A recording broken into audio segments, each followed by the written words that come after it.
Mon père était maçon, ma mère ménagère. Qui vous a dit qu'on va vous aider gratuitement? Quand vous vous lancez dans l'entrepreneuriat, rien n'est gratuit. Parce que quand on vous donne des choses gratuitement, là, vous ne connaissez pas la valeur des choses. C'est pour ça qu'on ne veut même pas vous donner gratuitement. Parce que je faisais mes étiquettes moi-même à la main. Je dis, il faut que je fasse quelque chose. Quelque chose que les gens n'ont pas encore fait. Qu'est-ce que je vais faire? Je peux t'expliquer tout mon projet en moins d'une minute même et te dire ce dont j'ai besoin, à quoi ça va me servir. On avait 15 minutes. J'ai présenté en 4 minutes et demie. Mon projet était le premier. J'ai gagné le concours. Mais est-ce que ça allait être suffisant pour faire tourner l'entreprise? L'année d'après, j'entre en troisième année. Pendant ma troisième année, je vais en stage dans une entreprise de charcuterie. J'arrive, directement me met en charcuterie. Le chef charcutier n'avait pas d'assistant, donc il me prend comme son assistant, il me forme en charcuterie. Et je travaille sur un projet sur les rillettes de poisson. C'était mon projet de troisième année sur lequel je comptais exposer. Et là, il me dit, pourquoi tu veux faire de la charcuterie? C'est pas un métier de femme, c'est un métier pour les hommes. Et moi, je dis, tu es sérieux là? Are you serious? Are you serious? Ok, d'accord, j'ai compris. Mais je dis non, c'est un métier qui est trop physique, il faut se lever tôt, il faut faire ci, il faut faire ça, nanana, c'est beaucoup de muscles, c'est beaucoup de ci, c'est beaucoup de ça. Regarde comment il faut tourner les pattes, regarde comment il faut faire ci. J'ai dit ok, d'accord, j'ai compris. Mais je leur fais mes rillettes à base de poisson. Ils faisaient de la charcuterie de viande. Et cette année-là, j'ai fait les rillettes, j'ai fait les dégustations à l'université de Douala. Ceux qui me connaissent depuis le savent, hein, j'avais fait les dégustations à environ 115 personnes. C'était dans le cadre de mes recherches. Et j'ai soutenu mon diplôme. Quand je faisais ce projet-là, quand je faisais les analyses des résultats qu'on avait eu, enfin, que j'avais eu, que j'avais eu. Je vais même être modeste, pourquoi? Les résultats que j'avais eu, oui, c'était à plus de 95% positif. Les gens appréciaient le goût, l'odeur, et les gens étaient ravis de découvrir un peu qu'on pouvait manger le poisson sous d'autres formes. Bon, moi, je connaissais les rillettes de viande, beaucoup de viande que je connaissais les rillettes. Donc, chez ma tante chez qui j'ai vécu, on avait l'habitude de manger les rillettes, donc je me disais pourquoi pas. Mais je me suis dit, ok, peut-être on peut commercialiser ce produit-là. À l'école même, quand j'ai soutenu en troisième année, le chef de département m'avait dit de leur laisser la recette des rillettes avant que je ne parte, quoi. Bref, je me suis d'abord dit, ok, je peux commercialiser les rillettes, mais bon, j'ai compris très rapidement que c'est pas un produit consommé à grande échelle ici, localement. C'est des produits pour les personnes qui savent vraiment ce que c'est. Et vu ce qui est déjà vendu sur le terrain, je n'avais pas spécialement envie et je n'avais même pas les moyens de concurrencer qui que ce soit dans ce domaine-là. C'était surtout que je faisais des rillettes à base de poisson, hein, facile à faire et tout. Donc bref, c'est comme ça que les idées commencent à venir. Quand je soutiens, je me dis, comme d'habitude, hein, les vacances étaient quand même assez longues parce qu'on avait, je crois, 4 mois de vacances. Oui, on avait 4 mois de vacances, je crois, et c'était trop long pour moi. Moi, je m'ennuie vite. Moi, je m'ennuie vite. Je suis tout le temps en train de chercher un truc à faire. Tout le temps. Je suis toujours en train de chercher un truc à faire. Même quand tu as l'impression que je ne fais rien, je fais quelque chose. Donc, je fais tout pour ne jamais m'ennuyer. Et moi, pour ne pas m'ennuyer, j'aime faire les choses que les autres ne font pas. Parce que je me dis, parce que j'apporte quelque chose en plus sur la terre, je motive peut-être des gens. Et puis voilà quoi, si ça peut me permettre aussi d'avoir un peu d'argent, pourquoi pas. Surtout que j'aime bien vivre. Donc voilà, j'aime bien vivre. Moi, je n'aime pas la souffrance. J'aime bien vivre, j'aime bien m'habiller, j'aime porter les choses chères. C'est ça, il faut l'argent pour ça. Tu vas me donner. Donc je cherche, je suis enfant de pauvre. Mon père était maçon, ma mère ménagère. Voilà. Donc, je crée donc en 2017, après ma soutenance, les confitures d'ananas. Je commence à commercialiser les confitures. Mes confitures au début ressemblaient à ça. Et après, mes amis me faisaient les remarques sur les produits, ils disaient que c'est trop bon et tout. Ils voulaient savoir si ça peut se conserver longtemps. J'ai dit que je vais améliorer les formules, je vais améliorer la formulation. Je suis spécialisée dans ça, c'est mon domaine. Je suis dans la transformation des aliments, dans leur conservation longue durée sans utiliser le conservateur chimique. Moi, je n'utilise pas les conservateurs chimiques dans aucun de mes produits que je fabrique. Je n'utilise aucun conservateur chimique. Je fabrique tous mes conservateurs moi-même. Voilà. Pour les produits comme le conservateur, je fabrique mes conservateurs moi-même. Donc, c'est comme ça que je décide de faire des confitures qui vont tenir longue durée, les confitures tiennent.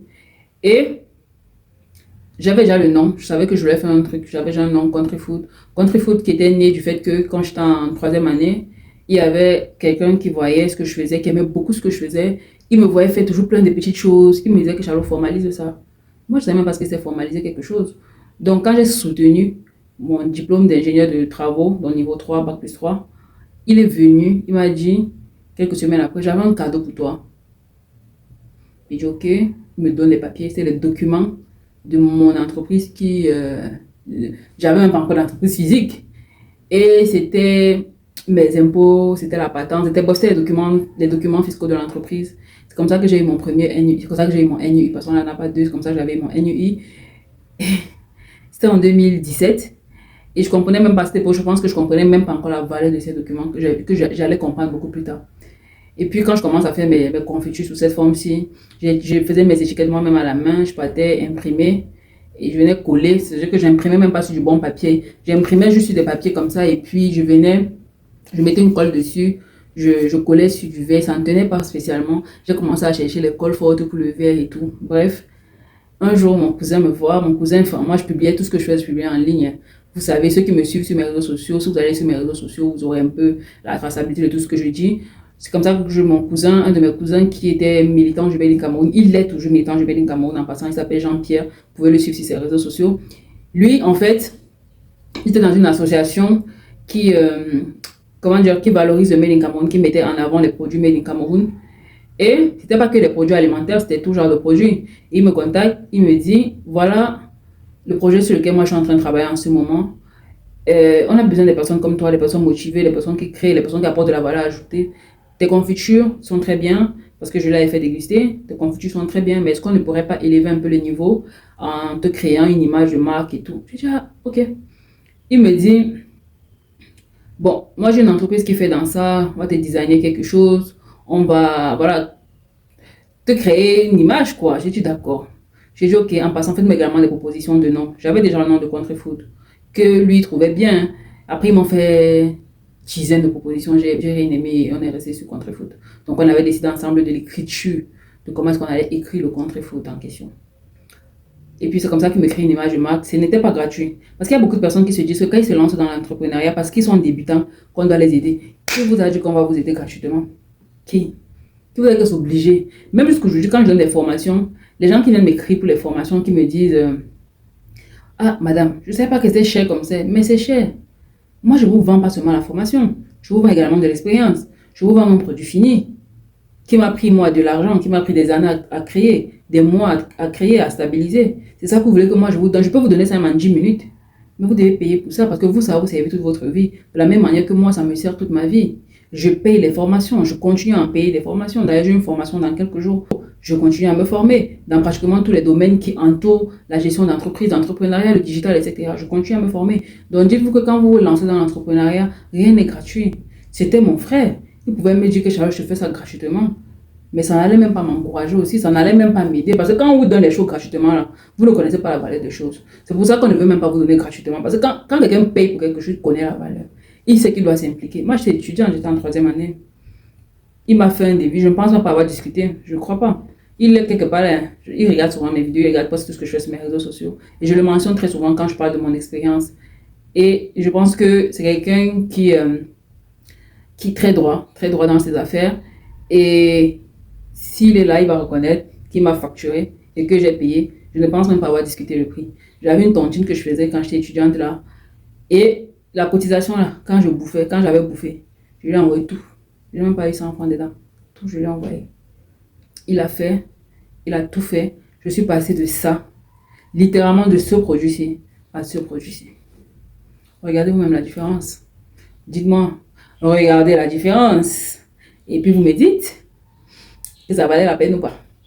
Le shooting, tout ça, ça faisait partie du coût global qu'ils m'avaient donné.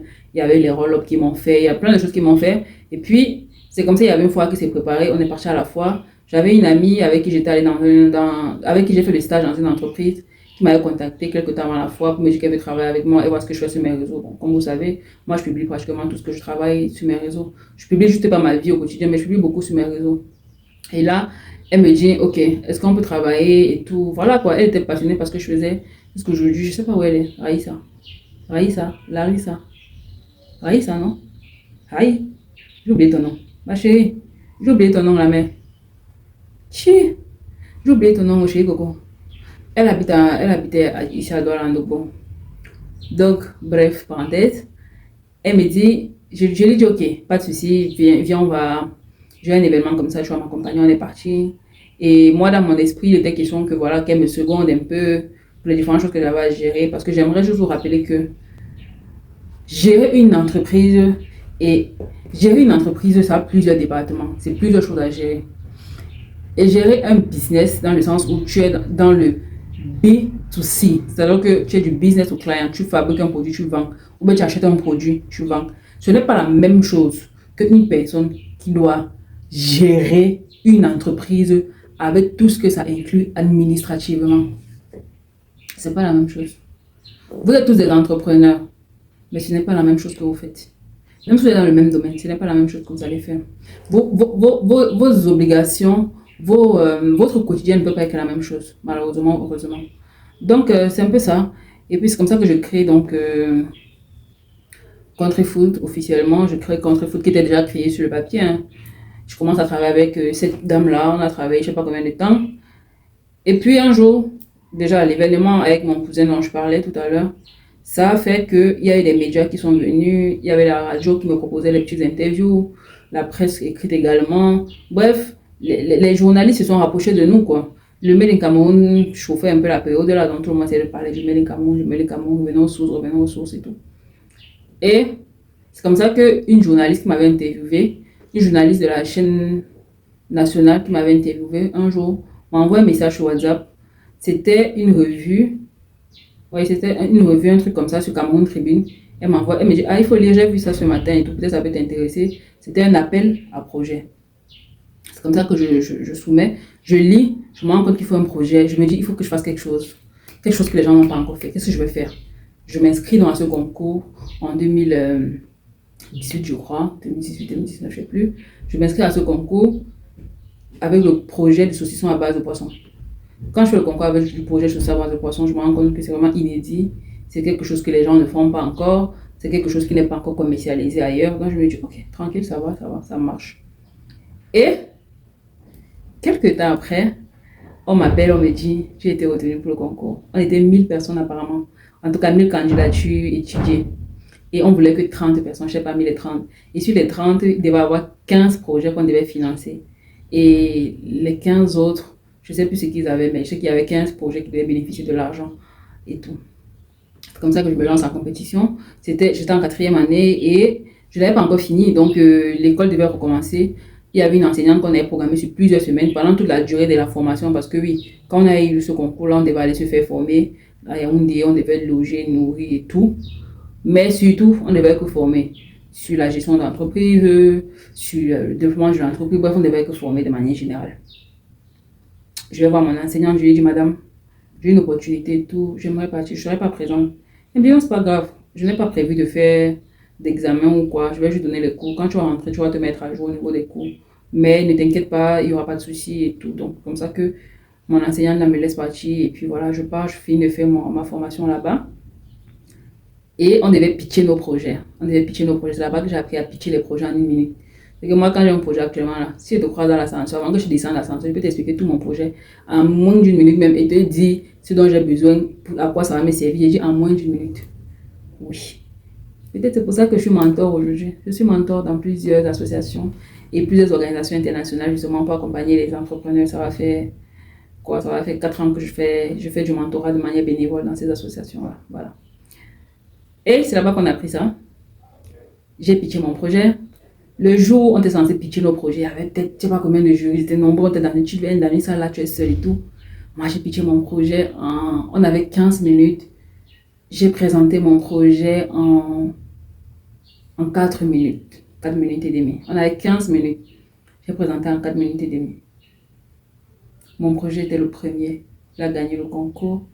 Le ministre m'a remis le prix. Franchement, ça a fait le tour des médias, presse écrite, presse machin. Bref, ça a fait le tour des médias, en plus des réseaux sociaux. Et cette année-là, j'ai remporté pas mal de prix quand même. J'avais été nominée dans plusieurs catégories de jeunes entrepreneurs. J'ai remporté pas mal de prix grâce au projet Saucisson de poisson. Mais ça, cette deuxième entreprise qui tournait autour du saucisson de poisson, des confitures, on a commencé à dire, ok, les abats de saucisson, on va faire des farines de poisson, on va faire de l'huile de poisson. Voilà, je disais qu'il faut faire l'huile de poisson, il faut faire les farines de poisson. Mais ça allait être suffisant pour faire tourner une entreprise.